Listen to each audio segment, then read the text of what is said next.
नमस्कार, हमारे digital platform में आपका स्वागत है।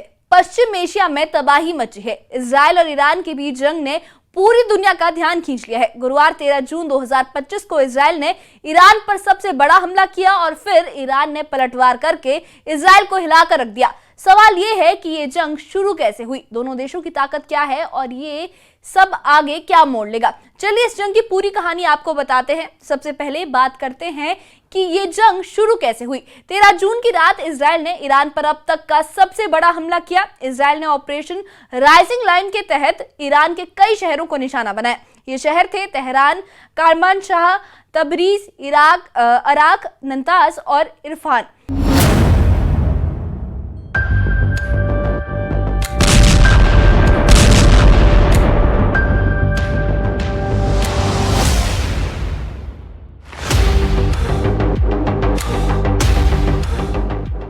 इजराइल ने ईरान के सैन्य ठिकानों और परमाणु साइट्स को टारगेट किया। इस हमले में ईरान के टॉप मिलिट्री ऑफिसर्स और साइंटिस्ट मारे गए। ईरान की आर्मी के chief of staff Mohammad Bagheri, IRGC chief Hossein Salami और जनरल गुलाम अली राशिद जैसे बड़े ऑफिसर्स की मौत हो गई इस हमले में। इसके अलावा 3 परमाणु साइंटिस्ट डॉक्टर फेरुद्दीन अब्बासी, डॉक्टर तेहरानची और डॉक्टर अब्दिल हामिद मिनोचरेक भी इस हमले में मारे गए थे।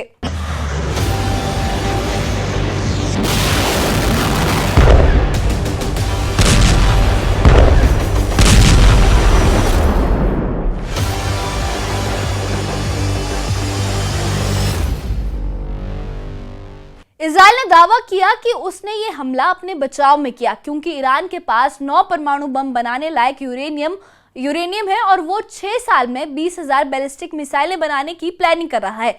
इजराइल के इस हमले से ईरान बौखला गया। अगले दिन 14 जून को ईरान ने ऑपरेशन ट्रू प्रॉमिस शुरू किया। ईरान ने इजराइल पर 100 ड्रोन और 100 से ज्यादा बैलिस्टिक मिसाइलें दागी।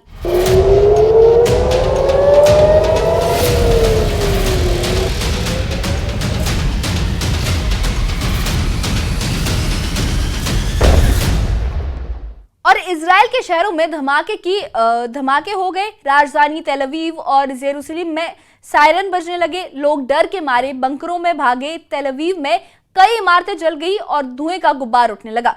ईरान ने इजराइल के बड़े टारगेट्स को निशाना बनाया। पहला टारगेट था तेल अवीव में इजराइल का रक्षा मंत्रालय। दूसरा था नेगेव रेगिस्तान में नेवातिव एयरबेस। तीसरा था तेल नौफ एयरबेस जो तेल अवीव से 25 किलोमीटर दूर है। और चौथा जो इसका निशाना था वो था ऑवदा एयरबेस जो तेल अवीव से 230 किलोमीटर दक्षिण में है।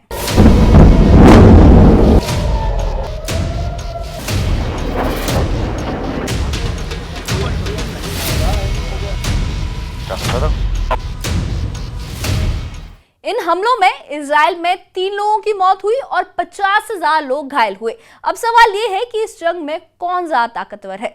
चलिए दोनों देशों की मिलिट्री स्ट्रेंथ को समझते हैं। इजराइल के पास 6.70 लाख सैनिक हैं, जिनमें 1.70 लाख एक्टिव हैं और 4.65 लाख रिजर्व जवान हैं। वहीं ईरान के पास 11.80 लाख सैनिक हैं, जिनमें से 6.10 लाख एक्टिव और 3.50 लाख रिजर्व जवान हैं। इजराइल के पास 1300 टैंक, 240 फाइटर एयरक्राफ्ट और 48 अटैक हेलीकॉप्टर है। दूसरी तरफ ईरान के पास 1713 टैंक, 188 फाइटर एयरक्राफ्ट और 13 अटैक हेलीकॉप्टर है। लेकिन ईरान की बैलिस्टिक मिसाइलें बहुत ज्यादा खतरनाक है। इजराइल का दावा है कि ईरान की मिसाइलें मिनटों में इजराइल तक पहुंच सकती हैं। इसलिए इजराइल ने अपने डिफेंस सिस्टम जैसे आयरन डोम, थॉड और डेविड स्लिंग को एक्टिव किया है। लेकिन ईरान के हमले में ये सिस्टम फेल हो गया। इजराइल ने अपने हमले को जायज ठहराते हुए कहा था कि ईरान के पास हमें नुकसान पहुंचाने की बड़ी क्षमता है। इजराइल के PM बेंजामिन नेतन्याहू ने कहा था कि हम अपने बचाव में ये हमला कर रहे हैं।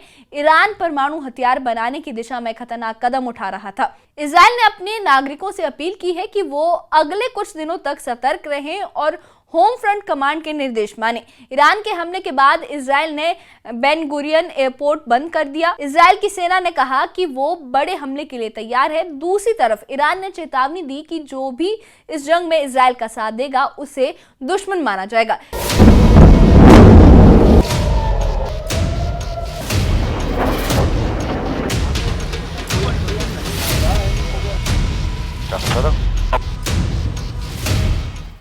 हमलों में इजराइल में 3 लोगों की मौत हुई और 50 से ज्यादा लोग घायल हुए। अब सवाल ये है कि इस जंग में कौन ज्यादा ताकतवर है।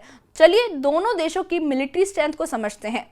इजराइल के पास 6.70 लाख सैनिक हैं, जिनमें 1.70 लाख एक्टिव हैं और 4.65 लाख रिजर्व जवान हैं। वहीं ईरान के पास 11.80 लाख सैनिक हैं, जिनमें से 6.10 लाख एक्टिव और 3.50 लाख रिजर्व जवान हैं। इजराइल के पास 1300 टैंक, 240 फाइटर एयरक्राफ्ट और 48 अटैक हेलीकॉप्टर है। दूसरी तरफ ईरान के पास 1713 टैंक, 188 फाइटर एयरक्राफ्ट और 13 अटैक हेलीकॉप्टर है। लेकिन ईरान की बैलिस्टिक मिसाइलें बहुत ज्यादा खतरनाक है। इजराइल का दावा है कि ईरान की मिसाइलें मिनटों में इजराइल तक पहुंच सकती हैं। इसलिए इजराइल ने अपने डिफेंस सिस्टम जैसे आयरन डोम, थॉड और डेविड स्लिंग को एक्टिव किया है, लेकिन ईरान के हमले में ये सिस्टम फेल हो गया। तो ये थी इजराइल और ईरान के जंग की पूरी कहानी। एक तरफ इजराइल ने ईरान के सैन्य और परमाणु ठिकानों को तबाह किया, तो दूसरी तरफ ईरान ने इजराइल के बड़े शहरों में तबाही मचाई। दोनों देश एक दूसरे को अपनी ताकत दिखा रहे हैं, लेकिन इस जंग का सबसे ज्यादा नुकसान आम लोगों को हो रहा है। सवाल ये है कि क्या ये जंग यही रुकेगी या और भयानक मोड़ लेगी। अपनी राय हमें कमेंट बॉक्स में जरूर बताएं कि इस बारे में आप क्या सोचते हैं, और इस मामले से जुड़े अपडेट्स के लिए और ऐसी ही खबरों के लिए हमारे चैनल के साथ बने रहे। हमारे चैनल को सब्सक्राइब करें। शुक्रिया।